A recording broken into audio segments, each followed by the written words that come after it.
Sometimes an apology not gonna cut it. is not, like many times an apology is not enough. Sometimes you just going to jail for the rest of your life and rotting in there is enough.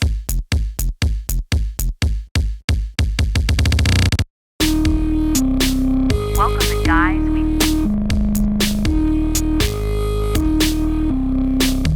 Greetings, fuckers. How you doing? Welcome to another episode of Guys We Fucked. It's the Anti-Slut Shaming Podcast. I'm Corinne Fisher. I'm Krystyna Hutchinson. Welcome to the show. Make sure you go see Corinne on the road. Do you have dates you want to promo this Yes. intro? No, who the hell knows when this is coming out? But yes, if you are in Texas or Salt Lake City, Utah, listen up. We are going to be in Houston, Texas, June 27th, Austin, Texas, June 28th and 29th, and Salt Lake City, Utah, September 26th. Tickets available at CorinneFisher.com. Chloe LeBranch is on all these dates. It's going to be a super fun time. And thanks to everyone who came out so far. It has been wild. You want to email us, SorryAboutLastNightShow at gmail.com. Today's subject line, do the men at my boxing gym enjoy the excuse to hit women? Ooh. Hi, Corinne and Krystyna. I've loved your show for years. I've always loved the advice you give. I'm consistently surprised by your takes and thought you might find the situation interesting. I belong to a small kickboxing gym. It is extremely welcoming and community-oriented, and other members are generally very nice and easygoing. The owners of the gym take the sport very seriously and encourage members to learn by doing. That's not good. This means in addition to basic drills and bag practice, we frequently spar or play fight to get practical experience in the sport. Ugh, yeah. I'm just thinking of the Brazilian jiu-jitsu guy I dated. I should also mention that the gym and kickboxing in general is very male-dominated. I'm a woman in my early 30s. The average class probably has 16 men and 2 women. Okay, it's interesting that they're all in the same class. In a recent class, we were partnered up and doing a drill. I was paired with another woman, and as we practiced, another experienced gym member, male, came to give us some advice. To demonstrate something to my partner, he had me aggress toward him, and in the middle of my combination, he punched me hard across the face. Uh-oh. I sort of buckled over in shock, and he proceeded to kick me in the stomach, also pretty hard. He gave me no warning as to what he was about to do. He had no reaction to my shocked expression or the big red mark that immediately appeared on my face. I'm very familiar and comfortable with taking hits in the sport. I have been boxing for about 5 years and have sparred with many people, mostly men. Okay, so you're pretty experienced. The strike felt personal and just ... icky. Yeah, felt icky to read. To get to the point, I have gotten the feeling from this member in the past, which is now cemented, that he is getting some kind of sick satisfaction or joy out of having permission to hit a woman. I have sparred with him a bunch and now keep thinking back to his smirks and chuckles as he lands kicks or punches I couldn't defend in time. And now I feel like I'm seeing the same thing in other members of the gym, although I should say the majority of the men are super respectful of my preferred intensity level. It's like that one strike has awoken something that I now cannot unsee. So my questions. Do you think some men might enjoy the freedom to hit a woman a little too much? Yeah, some of them, for sure. Yeah, obviously. 100%. Like that, why would that even be a question? Duh. Do I have the right to be upset while voluntarily participating in a contact sport? I mean, yeah, if they're doing something that goes over steps over the rules, absolutely. Like you've been sparring for 5 years and this guy did something to you that doesn't seem has been done to you before. So my question is like, was he violating the rules of the sport in some way? Yeah, I would say, is this guy in a place of authority in the kickboxing gym? If not, speak to someone privately who is and say that you don't want to spar with this guy anymore. Yeah. Like, I know what you're trying to do. You're kind of trying to be like, yeah, I'm like, I understand when there's only 2 women that you don't want like special rules for yourself because it feels like unequal. But this guy has a fucking vendetta out for women and you need to stay away from him. Like, if you're trying to prove a point, don't. Yeah. Do not prove. Wish I got that advice a while ago. Like, I think it would be probably pretty hard, I don't know, to maybe like to prove that this guy is in fact deriving joy from it. He's going to deny it. But like, get away from this guy. Yeah. Don't spar with him anymore. Yeah, and I think your gut's probably correct. Am I so stubborn and unwilling to play the victim and I I am so stubborn and unwilling to play the victim. See, look, I was ahead of you. And I worry that saying something would lead to a drop in respect for the men at the gym. Would love to know your thoughts. Hey, Bruised and let me tell you confused. something. Who cares about men's respect? Who's trying to earn men's respect? Why does that mean anything to you? And also, why is this sentence written as if men's respect is more valuable than women's respect or anyone else's respect? Like, I have no need for respect from anyone that I certainly don't respect. So that I need respect from like 3 people, this means on the planet. Like, it's just like, what are we doing here? Yeah, So reevaluate why it's important to get respect from other people. and why, you know, obviously you're like a really progressive like woman and you're strong and all these things, but like ask yourself, why is it seemingly more important to get respect from men than from other people? I think that's actually I think that's a problem. Yeah. And it's going to lead to you, and already has led you to an unsafe position that you're in. Like, you're trying to prove something. It's not like a pick me girl. It's like almost, right. It's almost different. And I understand because men have such little respect for women, many men do, that it almost feels more valuable, but that's a trick they're playing on us. Yeah, don't fall for it. It's a trick. It's all a trick, bitch. Like- Don't fall for it. Yeah, obviously if a guy is walking around finding like caveats to hit women, he doesn't respect himself. It's pathetic. This guy pathetic. sucks. Yeah, I would stop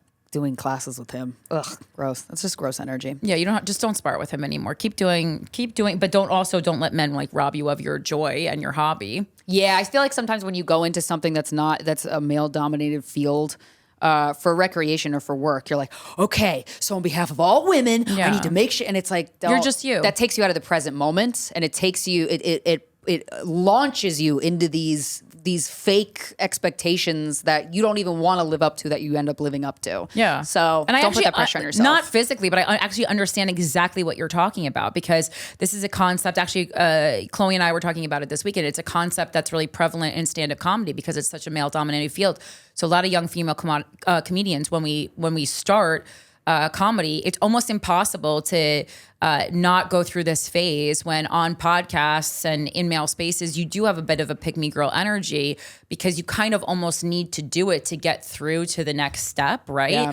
But then when you finally achieve things and are older and wiser, and realize these, most of these people that you're surrounded by are absolute jackasses, you're like, oh, I don't need to do that anymore. I can just be exactly who I am, no matter what, if that's categorized as like girl comedy or whatever the fuck, it doesn't matter. I'm doing this for me, not for anybody else. Not that it matters whose respect you earn, but being exactly who you are is actually going to earn you the respect of those around you, even the people you don't like, even if it's like reluctant on their part. Yeah.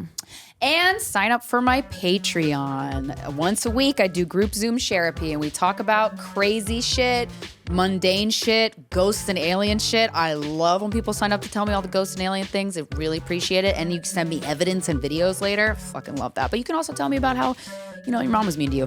Because I got a lot to say about that. Patreon.com/Krystyna Hutchinson. The audio from all of those group therapies is uploaded immediately after, so you can listen in. And it's an amazing conversation and a cool space that we've created. Also, I have a solo podcast called The Voices in Our Heads, and I'm deep diving into books, and it's a stream of consciousness podcast. And Michael Big Dick Dong Coscarelli, who owns Slickback Studios, is the second Mike on the show. So if you miss Mike, if you want to hear me rant about dumb, stupid, silly shit, as well as intense emotions that I can't seem to get a handle on, Voices in Our Heads out every single Monday.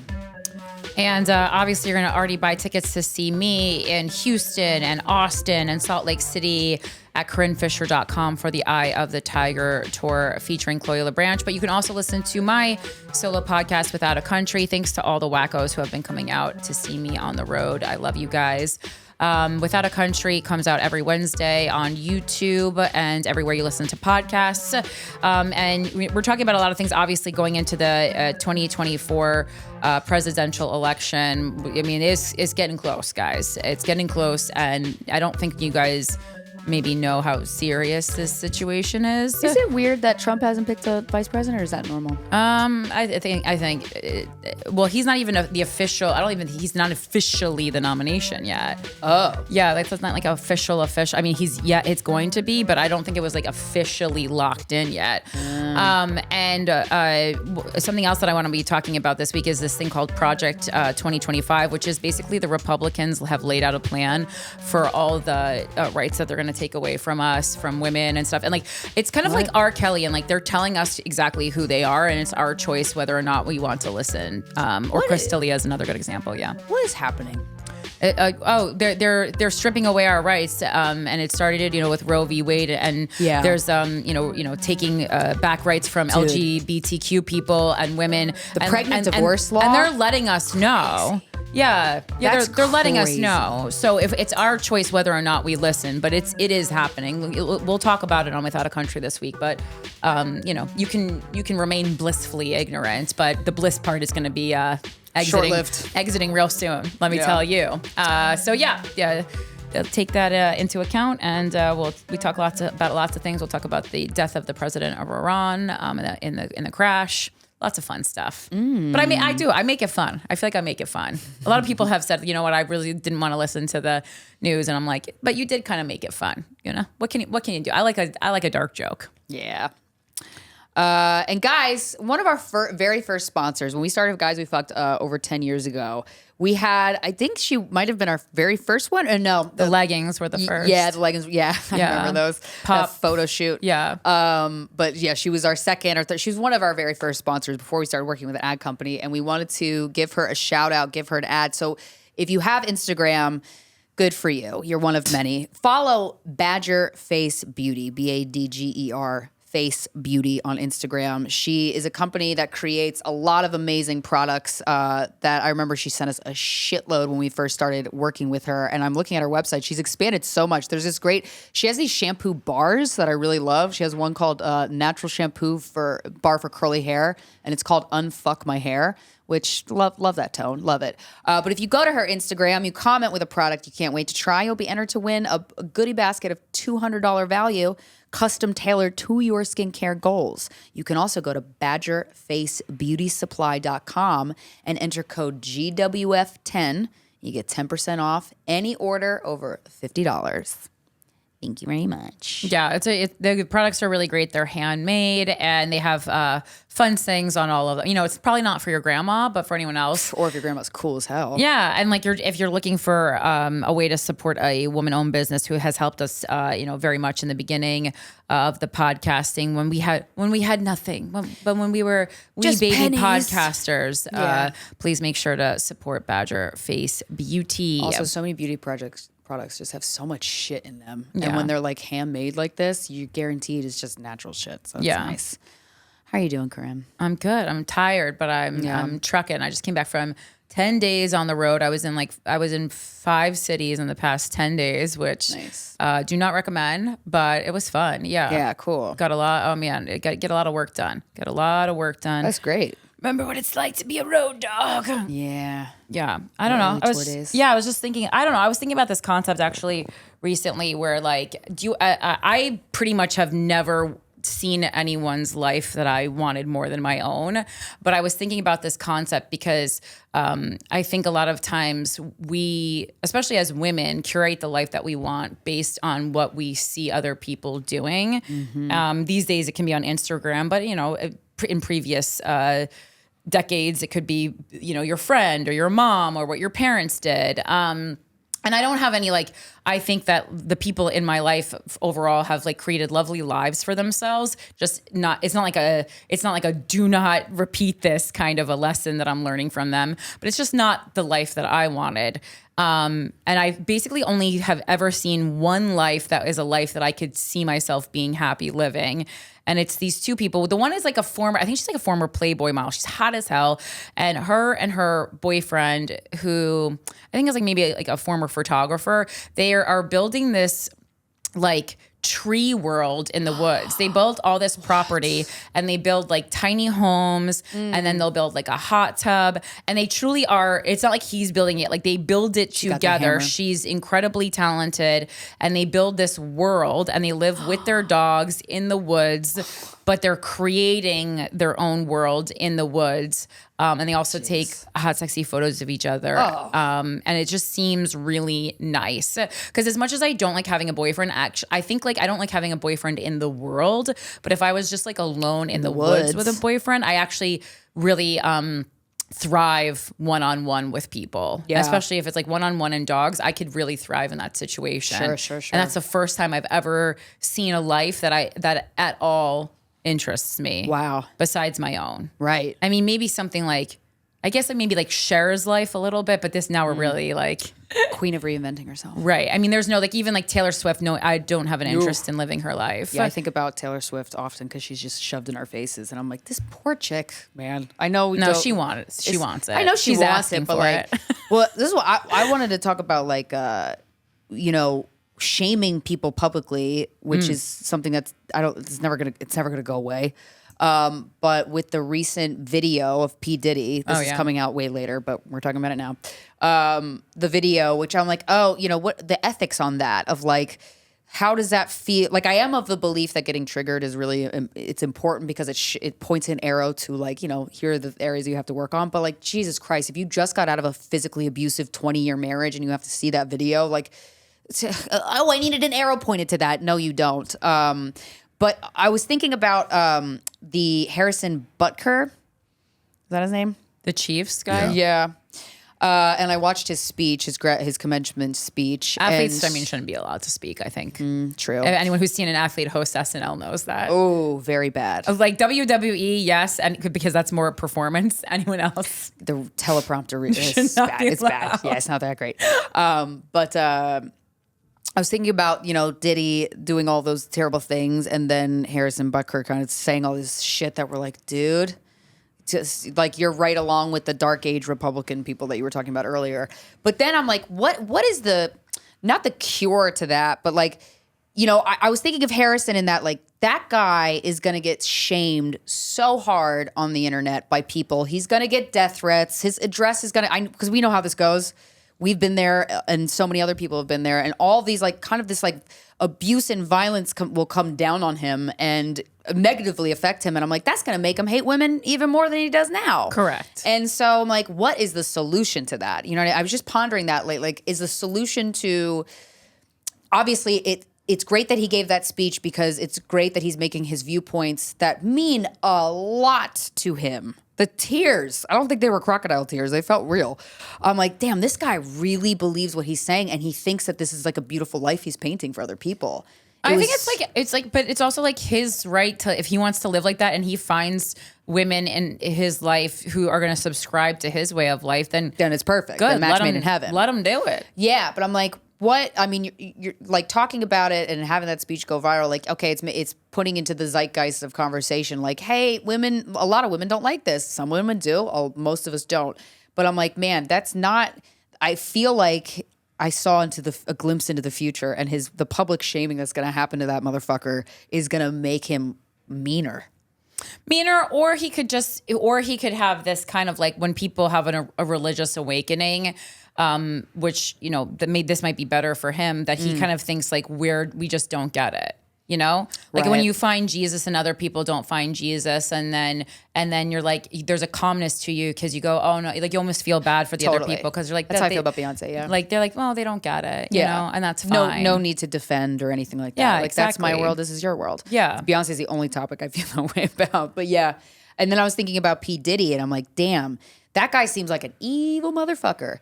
But every evil motherfucker has an origin story. And so I'm like, he's so rich and kind of more untouchable than Harrison that I wonder if it'll affect him in any way. I mean, hopefully he fucking goes to jail. Well, I think once that video was released, he was toast. Yeah. Even people who used to like him. It's really hard to watch a video of someone beating the shit out of their girlfriend. Yeah, that was really and then tough. say, but and then he has since released a video apology, and you go, he's like evil. You can't apologize. Like an apology is like if you say something that like minorly disparaging against a group of people, you can't apologize for punching someone in the fucking face, being in a towel and in a hotel and going out of your way and beating the shit out of your girlfriend, and then also paying the hotel to not release the tape. So you can't. That wasn't a mistake. Now to say sorry. That's not a mistake. Like it's just, I think people don't understand that. Like you can't. There's not enough.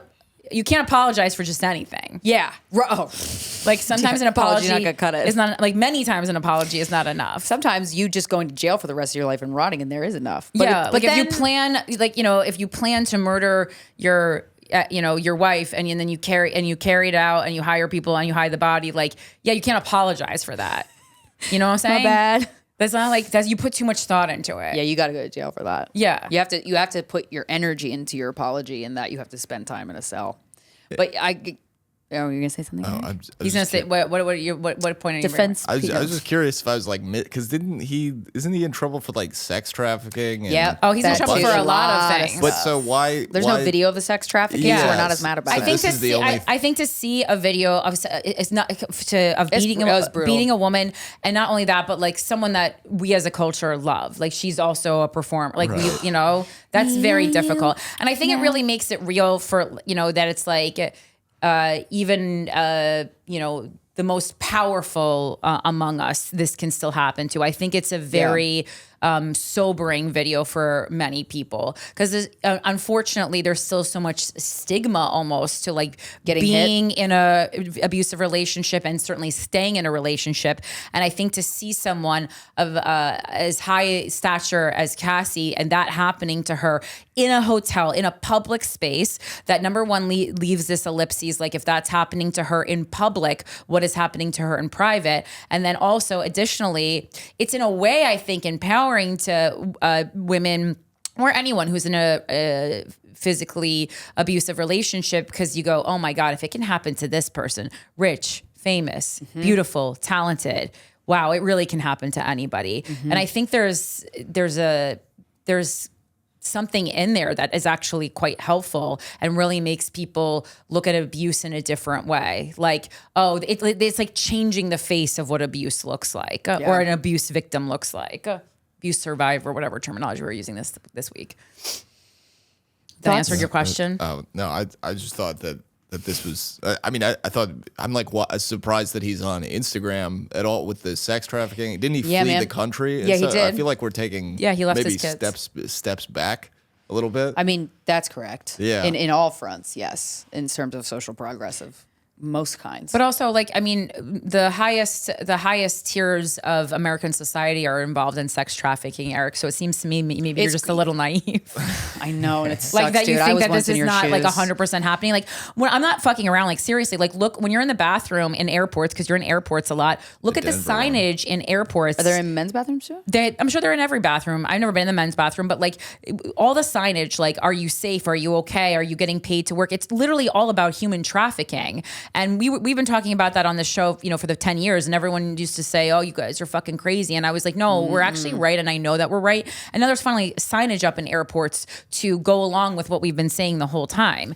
People think that, certain types of crimes aren't happening in a country like America, but they are. They're actually happening, I would argue, at a higher level. Yeah. And that's why we don't know about them. They're extremely well hidden. Yeah, and it's too easy to go, what? That's crazy. No way. Yeah, because you don't want to digest it. Like it's in the fabric of our society. Yeah. I also looked up the transcript of Harrison Butker's let's speech. get some quotes. Well, he's also, please keep in mind, he's also 28. A 28-year-old is not old enough to be speaking at a commencement address. You're not far enough removed from the people you're speaking to. And I'm not even saying that in like a demeaning way. Like, I think much like the presidency, to give a commencement speech, you should be 35. Yeah. I don't want to hear. Because then you have wisdom that I can actually use. Yeah, I don't want to hear from a 28-year-old at my college graduation. Like when I was in college, I was like fucking a 28-year-old. Right. You know? Right. Are you kidding me? As you do. Are you kidding me? Let's see. Let's go through. This is like the opening address, laughter. We'll say, Harrison, great hair. Fantastic haircut. While COVID might have played a large role throughout your formative years, it is not unique. Bad policies and poor leadership have negatively impacted major life issues.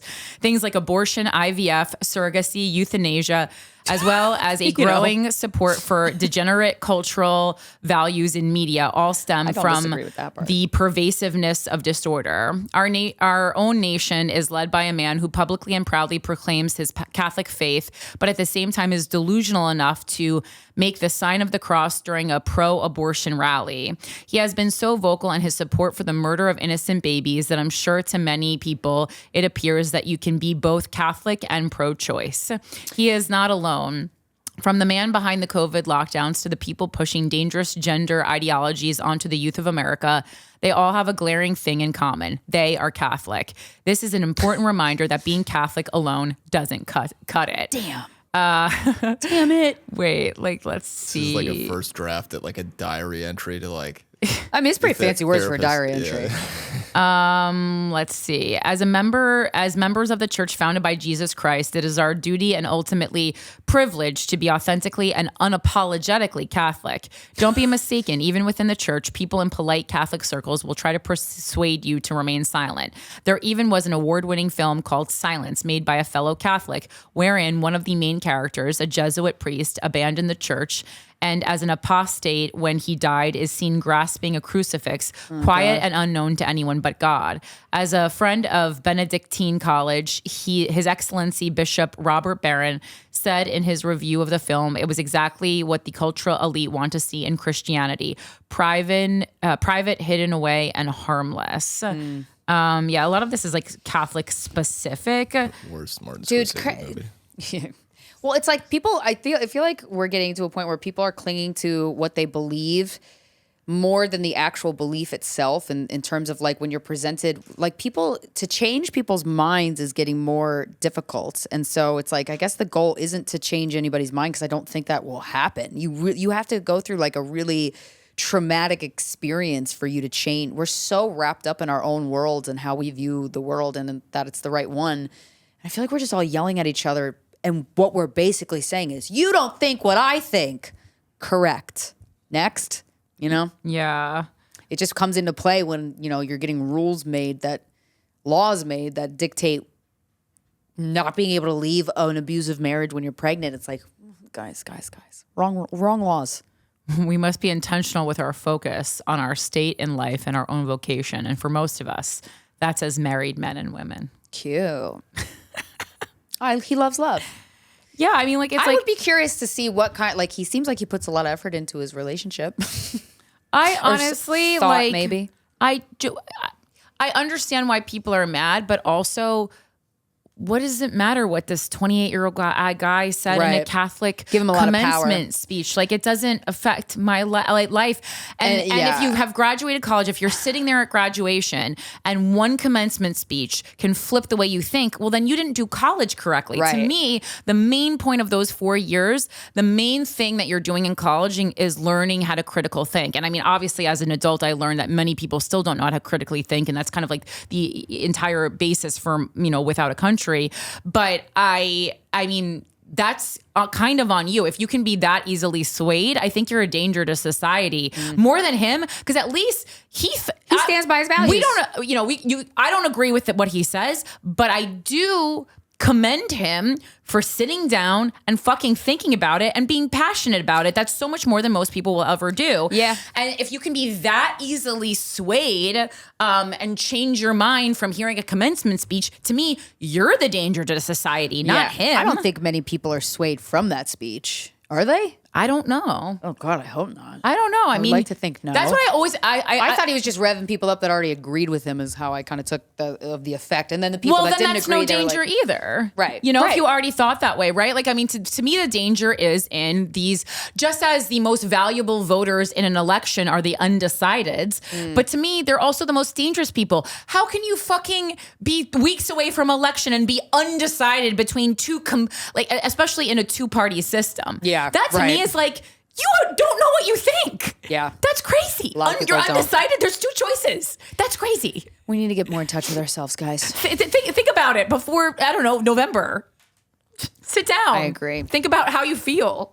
Like, that's terrifying. I think he was just like, I'm a kicker. I think this is the only time anyone's ever going to listen to me. Yeah, he's like, I really got to use all my big words. I really got to use this time. And you know what? Good for him. It's also, it also speaks to when we don't listen to, like, people just want to feel heard, right? And so I get, he feels heard now. Yeah. He got a whole lot of heard. Also, who picked him to give the commencement speech? I mean, I think it's the Taylor Swift thing. Taylor Swift's dating Travis Kelce and he's on the It's just like that. Because then what really pissed me off is people calling for Taylor Swift to say something. I'm like, she does not have to say shit for dick. Oh God, I'd be so annoyed if I was constantly, I guess I would pay people to keep that away from me. Because like to have to constantly be like demanded upon by the people that love you. Her boyfriend's coworker? Yeah, no, you don't have to comment on your boyfriend's coworker's commencement speech. You don't have to say a goddamn thing. That's his values and his beliefs. Like, just because you're on a team with somebody, plenty of athletes are on teams with people who they don't even like, never mind agree with. Right. Like, because that's not what it's about. What? But you know what this episode's about? Our guest, Nate McIntosh. Yes. He's a stand-up comedian and a writer. You hear him regularly on Sirius XM. His new special, this guy is such a funny motherfucker. He is an amazing stand-up comedian. His new special, Down with Tech, is now available to watch for free on YouTube. Ladies and gentlemen, please welcome Nate McIntosh.